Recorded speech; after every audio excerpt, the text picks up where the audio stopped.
Welcome to Balance. This is Katie and Daniel Steinfeld, and today we are going to talk about what you should know before working together in a business as a couple. Which we do and have. Yes. So let's get right to it. We're going to cover a few key points and things to prepare you, and hopefully it helps out as we go. If you do have questions or comments, feel free to post them, and we will be sure to answer everything following the podcast. That's right. So, first of all, I guess the key thing is really understanding what you're getting into. We've been doing this now for a few years, and prior to that, we were in very different professions. We've been married now 13 years, so we had some preparation getting to know each other, and that's really key, I think. For sure, yeah. It's really a case of understanding what it is you both want out of working together, and having a firm understanding, I think, of your goals and making sure that you're aligned in those sorts of things. Yeah, and also an understanding that the things that you bring to a relationship personally can differ from the things that you bring to a relationship business-wise. So there will be things that might come out, pros and cons, throughout the journey. So I think that's something that's important to recognize. For sure. And I mean, on the pro side, and in any case, when you've got a partner in a business, it's really nice to know you've got somebody who has the same goals, who understands what it is you're working to. You can celebrate successes together, and that is amplified, hopefully, when it's someone you actually get to go home with. And that's one of the real pros, I think, that people take and can apply when they're working together and married or a couple. But on the con side as well, Yeah. So, I mean, I think, we'll get right into the points. I mean, we created 5 different points that for us as a couple would have been very useful to do, but something that we've gone through ourselves over the past few years. So the first one is just understanding the pros and cons of getting into a business and running a business together.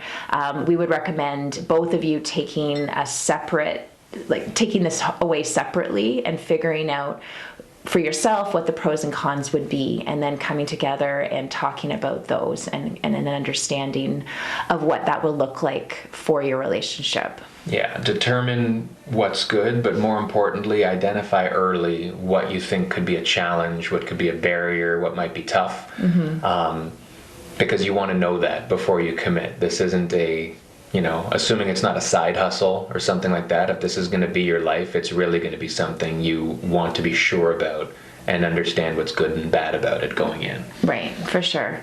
So that's number 1. Number 2 is just understanding each other's skills and how that plays into dividing the duties that come with running a business, as well as the interests that each of you might have.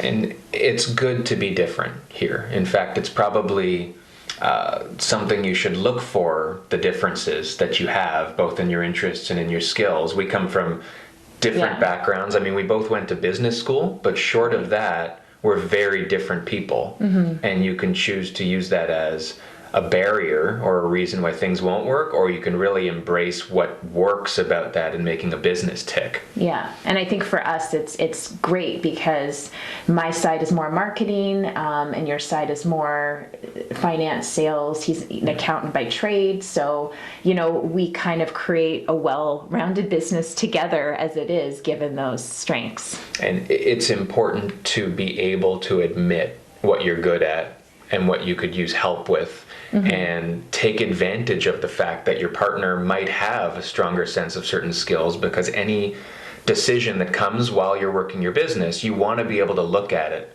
from all sides, not just through the prism of what you think is right. And if you've got different strengths, every decision that we make gets run through each of our, evaluation process, which looks very different, but is useful when you put it together. For sure. Yeah.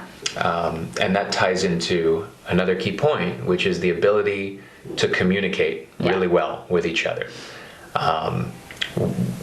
Before speaking specifically about what that looks like, you need to understand that you have to commit to communicate with each other. It's not just being able to do it, but it's actually knowing that to make a business run, like making a marriage run, like making anything run successfully, you need to be able to be comfortable opening up and saying what's on your mind in real time, not after the you-know-what hits the fan. Yeah.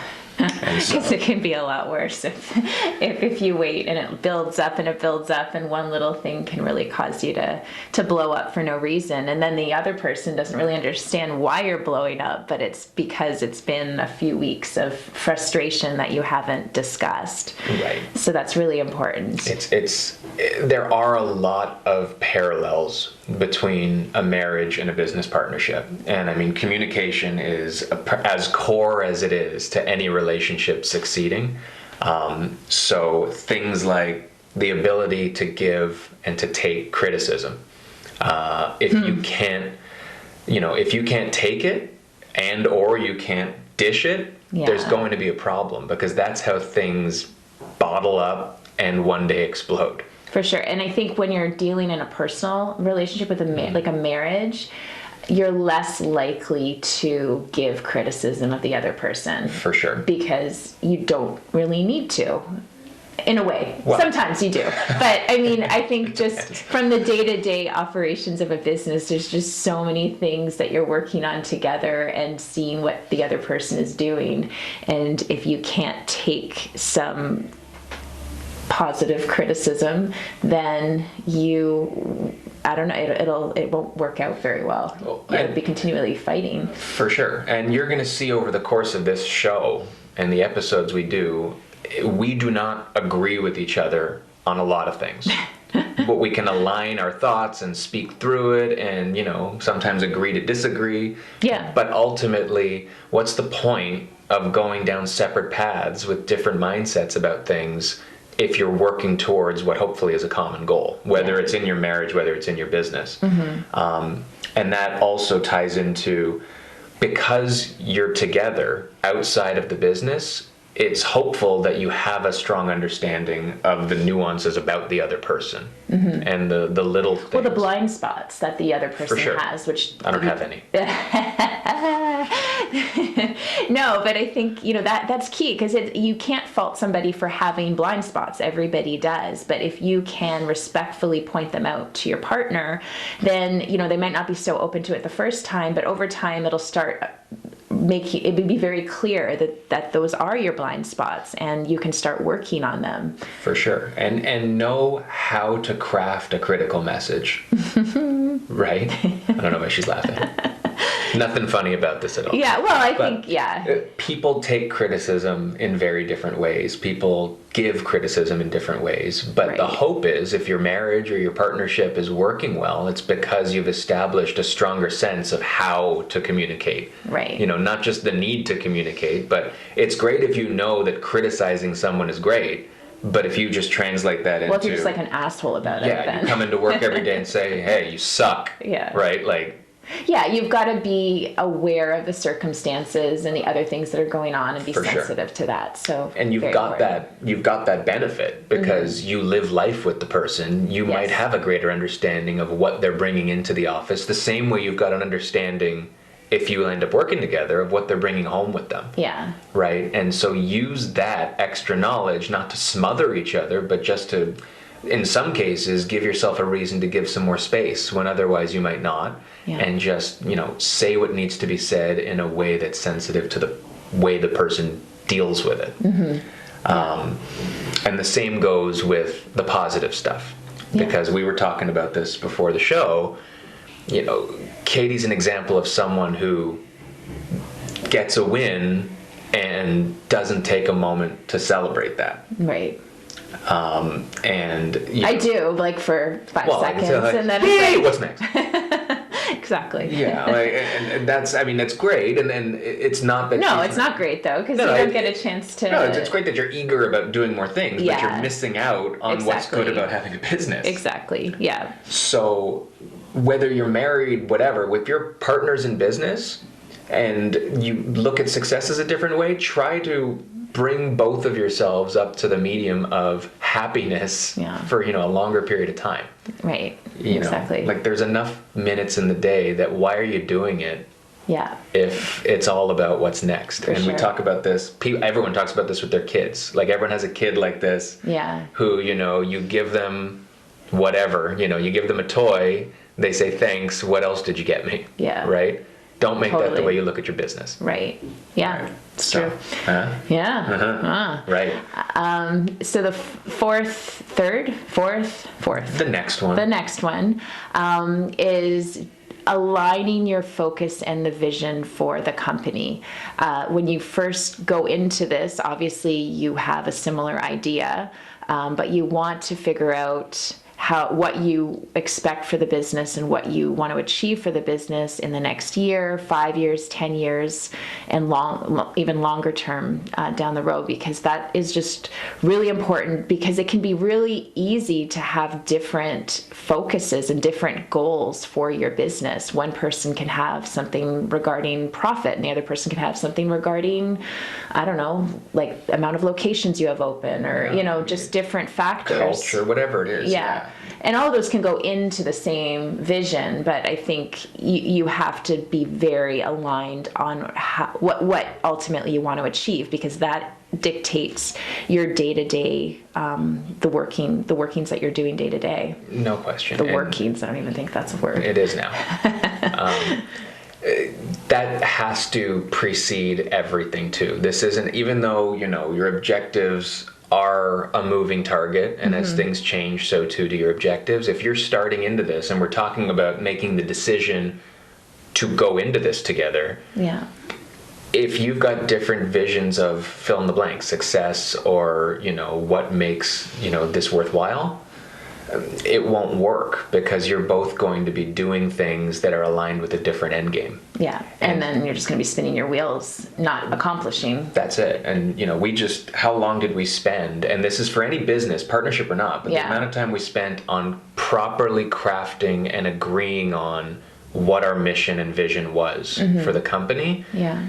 It affects everything else you do, but ultimately it gives both of you sort of that result to qualify your decisions against. Yeah. So if somebody's going off track, you can refer back to this objective that you've got for the company and say, well, was this what we really were focused on here?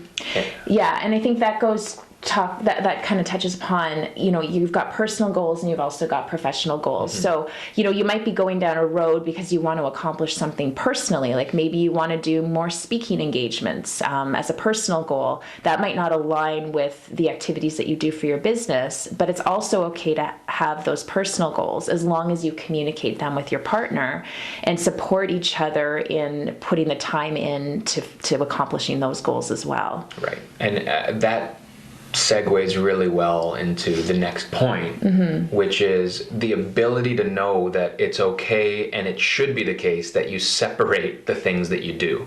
And that's not just a case of you've got different skills, but neither of you needs to be all things to all people, nor does neither of you have to cover all the requirements of the company. Part of the benefit of having somebody else working with you is that you can divide the labor, is that you can make time for yourself to go after your personal goals, and so it's okay and encouraged to not always be, you're already next to each other when you get home, right? If you're spending 24 hours a day together, I'm sure there's people out there for whom that's a dream. I would say probably most people, you need some personal space, right? And so commit to that. And understand that that's not only okay, but it's probably a good thing and encouraged that you're able to do that. Yeah, and I think that's something that we've noticed between ourselves a little bit. Like for myself, I can be very independent. You could leave me in a room all day doing work and I'd be perfectly happy. Whereas you need, you prefer to work in an environment where there's more people around. I definitely. I'm more about being with people, but it doesn't have to be you. No. That's the thing. No. Why not? on occasion when we record Yeah, a podcast. but I mean, when you're first, especially when you're first starting out in a business, it is only you two. So I Right. think that that's something we've struggled through in the last few years until we've started getting, new agents and an admin and all of these different people that we love working with. Before then, it was like just us. So when you Right. wanted to hang out, it was like, okay, let's hang out. And I'm just like, I need my space. That was every day. Yeah. I want to go hang out. But you Yeah. know what? It's not only important for your relationship, for the partnership and all that, but as you grow your business, if you haven't established that as a skill of being able to delegate, of being able to separate things, you're going to find it even harder when you bring in people you're not as close to, right? And like Katie was saying, we've got an awesome rock star working with us right now. I would say even as early as a year ago, I would not have been comfortable giving half or all of the stuff that we asked her to do Yeah. to her to do, because everything needed to be, you own your business, it's your baby. You need to be able to let go of stuff and trust in, the abilities of others, and understand that that makes your life easier, Yeah. right? Right. Like it gives you time for all the other stuff. Yeah, exactly. And so, yeah, I mean, that's pretty much, I think the keys to getting things started. There's a laundry list of, micro points within all of those that we will talk about and will continue to touch on in different ways in future episodes. But when you're really thinking about doing this, Yeah. You have to give it more thought than initial. Like, the business idea might be awesome and you're going to make millions of dollars, but if you aren't going to work together well, it could end up in a big disaster. for sure. And if you're maybe you're already running a business and you're thinking of bringing your partner in to Yeah. help you with it, this is all the same thing. You've got to, call it a cost benefit analysis. Just take a step back, evaluate everything. Right. And on that note, look at the fact that things outside of your control or within your control could go sour, right? Not every business succeeds, or definitely no business goes exactly the way you drew it out. Yeah. So part of that is establishing with your partner ahead of time, what's this going to look like when things and if things go bad? Yeah. How is that going to affect us outside of the business? Because this is still about being able to go home. This is still about being able to talk with your kids, being able to separate work life from home life. Yeah, because just because your business may not succeed doesn't mean, like, you don't want that to mean your relationship won't succeed. Like, that is the last thing you would possibly want. Right. And I mean, the blame game is a natural response when there's two of you. Yeah. And if something goes bad, and if you're the kind of person who nothing's ever your fault, or the opposite, everything's always my fault, Yeah. you need to get ahead of that stuff. And yeah, if you're communicating the way you should, Yeah. you're going to be aware of things as they happen, but always think several steps ahead, even before you start going into it, Right. so that when things happen, you're better prepared to deal with it together and in a structured and sane way. Yeah. Agreed. So before we wrap up, what is your biggest pro and con in And starting working a with you? business with me? Yeah.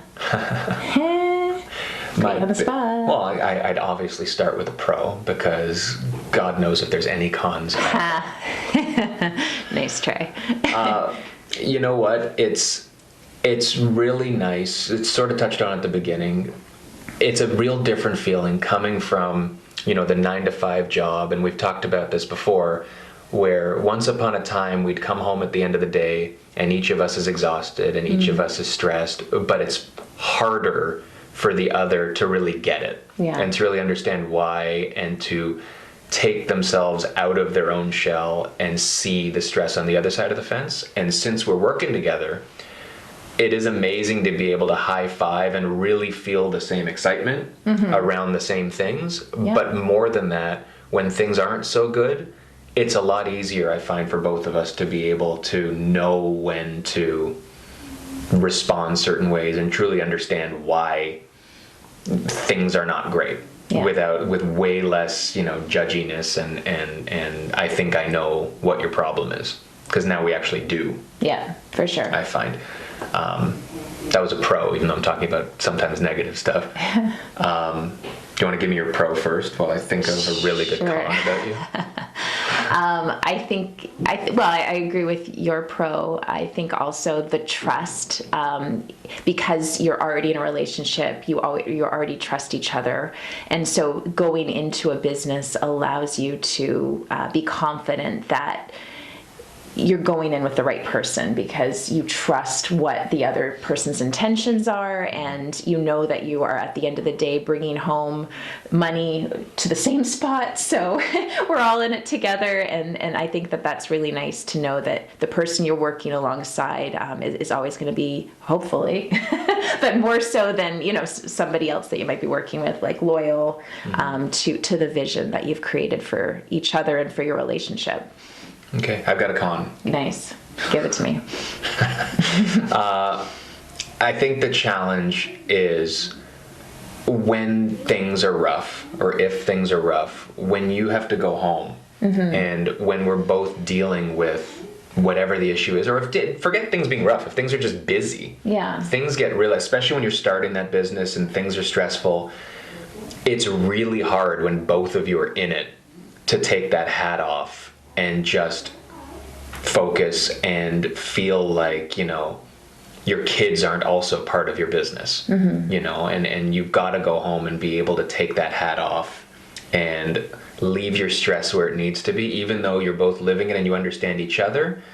I think, at least in the beginning, it's tougher, because when one of you has a stress and the other one's okay, you've got kind of a fallback who, even though you might be wrong, they'll be able to handle it today because I had a rough day. But a lot of our days that are rough or busy, we're sharing in. Yeah. So we come home and, we're talking about business at the dinner table. Exactly, yeah. You have to consciously, and we do, but it's really important to consciously separate those two. Definitely let your kids share in your successes and be happy and know what you do and be proud of what you do. But they have to learn also that life isn't all about 24 hours a day, your job and your work and all that, and they're just a piece of that. It's not like that. They are a totally different and more important part of your life that you need to be able to focus on. Agreed. So that's that. For me, I think the con, and it's something that we've started talking about a little bit more, is just our personal goals versus the professional goals. I think that we obviously have very different personal goals when it comes to the business, or just even outside the business, and how to communicate those and support each other with the time that we need in order to do that. I took up piano a year ago, and that involved us having to kind of rejig our schedules, and I know it sounds like such a little thing, but also just practicing. No, but it's important though. It's recognizing there's important stuff outside of this. Yeah, and being able to comfortably say, like, I want to do this, and how can we make that happen? And obviously understanding the time restrictions that you have currently with work as well as with the kids. You can't go out and say, I want to do this, and this. It has to be prioritized, but you can do other things outside of the business and outside of the relationship and outside of your kids and family if you put the time into thinking about how that can work within the entire your entire world. For sure. And I think that will be also an upcoming episode of this podcast. Will be planning out life when this is life. Yeah. Now we're talking about getting into a business, decide to do it. Okay, if you're in it, how do you make that work? Right. Because there's a lot going on. Everybody's busy, and I empathize with anybody who says they're busy, because there's just, that's the way it is. There's a lot going on, and so you need to be able to organize it. And you need to be able to approach it positively, but also come to terms with the fact that not everything's easy. Right. And so, that's it. That's balance, is what that is.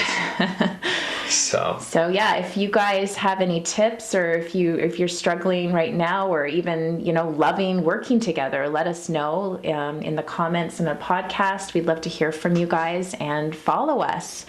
We'd love some follows. Yeah, follow, subscribe, press all those buttons that are all around the screen or on the player, and we're gonna keep these coming. So thanks again. See you next time. Yeah, thanks for watching. Thanks for listening. Bye-bye.